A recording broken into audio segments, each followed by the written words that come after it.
ल्याइदिनु है बहिनी किन म खाना खादिनु खाना खानु लाउनु न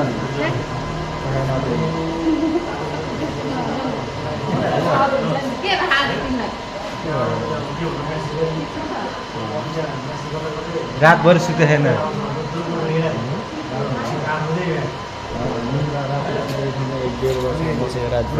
रातभर सुते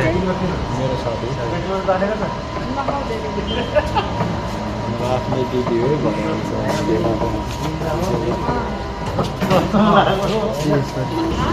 सिधैतिर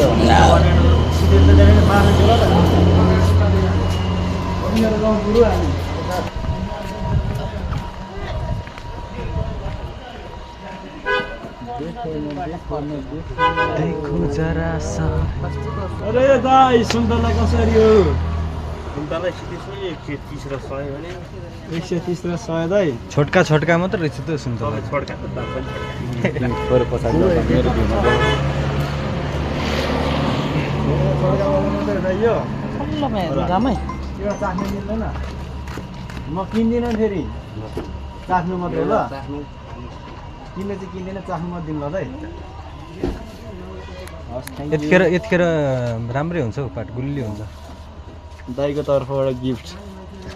होइन चखनी सुन्तलाको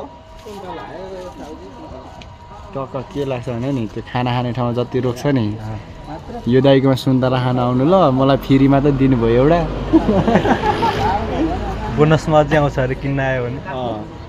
दाइको बोनस अर्ग्यानिक यो हो नि त के अरे आफ्नै गाउँमा फलेको अर्ग्यानिक अरे बिहानीहरू कति मिठो आहा कति मिठो रहेछ यो भनेको चाहिँ हाम्रो भन्दा पनि अलिक पाहाडै ठाउँ हो होइन अलिक डाँडाकाँडा अलिकति डाँडाकाँडा भएको कारणले गर्दाखेरि चाहिँ हो क्या यो गुलियो भएको मिठो भएको हो कि नभन त छ आउन दाइले त टन्नै बोक्नु भयो दाइ जुनार लाग्यो जुनार हो दाइ त्यो चाहिँ यो त अनि चिज हो त पाट अर्ग्यानिक खानुपर्छ त यो त होइन जङ्क फुड भन्दा त होइन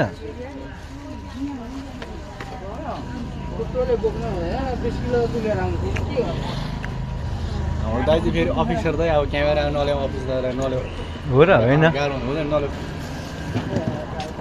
हाम्रो आज ट्राभलमा एपिएफ हुनुहुन्छ हाम्रो यहाँ उहाँ चाहिँ अब the soldier one main army उहाँ चाहिँ हाम्रो देशलाई माया गर्नुहुने मान्छे हो है देशभक्ति हो सबैजनाले माया पनि देखाइदिनु होला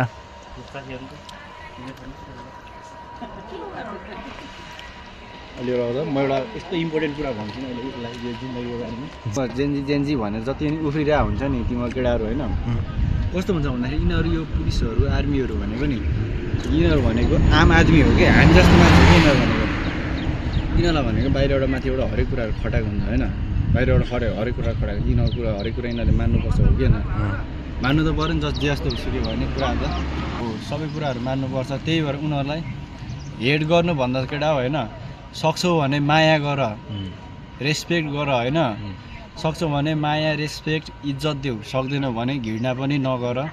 बरु बोल्न मन लाग्दैन भने होइन बरु परैबाट जाऊ न परबाट होइन इग्नोर गर न होइन किन नजिकाउनु होइन तर हेड गर्ने काम पनि नगर मैले त्यो भन्नु खोजेको अहिले आर्मी पुलिसहरू भन्ने कस्तो भन्दाखेरि एउटा पब्लिक सर्भिस हो नि त यो भनेको त पब्लिक सर्भिस पनि प्लस एउटा देशभक्ति पनि हो पारि जस्तै भोलिको दिनमा हामीलाई यही देशमा केही परिआयो भने के जनता उठेर थोडी जान्छ यहाँ पैसाको लोभले बाहिर गएको छैन देशभक्ति होइन निवास जनता उठेर थोडी जान सक्छ चाहिने भने त यिनीहरू हो नि त सो त्यही मैले भन्नु खोजेको त्यही हो होइन अब गाली त मलाई 100% गर्छु यो भिडियो हेऱ्यो भने होइन सबले मलाई गाली त गर्छ तर मैले रियल कुरा बोलेको हो अब के कस्तो लाग्छ तपाईँहरू आफै भन्नु होला होइन अब म त के यस्तो कुराहरूमा खासै यस्तो क्या म फेरि राजनीतिमा छिरेको मान्छे पनि होइन होइन म राजनीति साजनीति मलाई केही पनि आउँदैन यस्तो कुराहरू म जस्ट मलाई मेरो मनमा जुन कुरा जति बुझेको हो मलाई जति चित्त बुझेको छैन मैले आफ्नो बारेमा त्यो कुराहरू सेयर गरेको मैले सबैजनालाई होइन अब कस्तो लाग्छ के लाग्छ त्यो त आफ्नो विचार हो टेस्ट आफ्नो हुन्छ नि तिम्रो छुट्टै हुन्छ टेस्ट होइन तिमीलाई के मनपर्छ मलाई के मनपर्छ अब हरेक कुरा सबैजनालाई हरेक सबै मान्छेलाई चित्त बुझाएर यसलाई अब यो गर त्यो गर होइन त्यसको चित्त बुझाउँ त्यसको चित्त बुझाउँ त्यो त सकिँदैन नि सकिन्छ त सकिँदैन नि सबैको चित्त मान्छेको चित्त कहिले बुझ्दैन क्या हो मान्छेको चित्त बुझाउन कहिले पनि सकिँदैन र अर्को कुरो म के भन्छु भन्दाखेरि आफू चाहिँ एकदमै खुसी पनि हुनु पर्दो रहेछ क्या मेन कुरो दुनियाँ खुसी हुनको लागि आफू खुसी हुनुपर्छ आफूभित्र हेर एकचोटि मजाले निहालेर हेर होइन त्यो खुसी तिमीभित्रै भेट्दो रहेछ कि तिमीहरूभित्रै जति पनि मान्छेहरू अब म पागल भयो मलाई दुनियाँ छैन होइन एउटा हुन्छ नि मान्छेको एउटा एम बिग्रेपछि मेरो सक्सेस छैन मेरो भविष्य छैन भनेर जति पनि अत्तालिने केटाहरू छ नि म उनीहरूलाई के भन्छु भने नि केटा तिमीहरू कहिले पनि नअत्ताल होइन जे हुन्छ राम्रोको लागि हुन्छ एक दिन होइन एक दिन अवश्य पनि त्यो जुन कुराले तिमीहरूले अब गरेको हरेक कुराहरू त्यो प्रोसेस गरेको कुराहरू सक्सेस नहोला होइन तर हार नमान किनकि भनेको आफूले मेहनत गर त्यो भनेको एउटा सङ्घर्ष हो कि अब एउटा होइन भर्खर सङ्घर्ष बटुल्दै गरेको हो कि त्यही भएर हार नमान होइन केटा हो जे कुरा गर्दाखेरि पनि के मैले भन्छु भने के भन्छु भन्दाखेरि ठक्कर खाइन्छ क्या मान्छेले ठक्कर नखाइकन कहिले पनि अगाडि नबढिने रहेछ भन्ने कुरा त्यो कुरा मैले बुझेको छु होइन मेरो मनको कुरा भनेको अब तिमीहरूलाई के कस्तो लाग्छ त्यो चाहिँ मलाई थाहा छैन होइन आफूले चित्त बुझेको हो राम्रो हो कमेन्टहरू होइन कि मैले केही गलत बोलेँ कि होइन मैले गलत बोलेको ठाउँमा अब होइन मैले गलत बोलेको छु भने अब मलाई तपाईँहरूले भन्न नि सक्नुहुन्छ अब मैले यस्तो गरेँ यताउति होइन हरेक गल्तीहरूको माफ त हुन्छ नि हुँदैन हुँदैन हरेक गल्तीहरूको माफ त हुन्छ नि त माफ हुन्छ सो त्यही भएर केही मैले यस्तो नराम्रो अब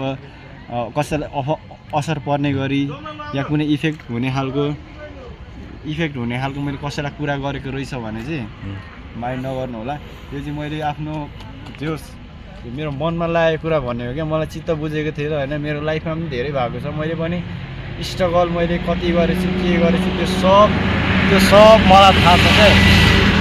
जिन्दगी के हो म पनि मिडल क्लास फ्यामिलीबाट बिलङ गरेर आएको मान्छे हो केटा बुझ्यौ नि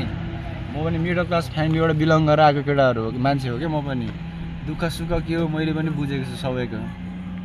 ल ठिकै छ यति भन्दा म अहिले चाहिँ यहाँबाट अब हाम्रो पनि गाडी साडी निस्किने बेला भएको छ होइन छुटौँला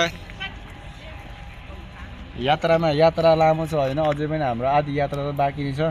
बाटोमा चाहिँ जस्तो हुन्छ त्यो अब होइन मिलाएर भेटघाट गर्दै गरौँला सो यति भन्दै nice to meet you see you again my friend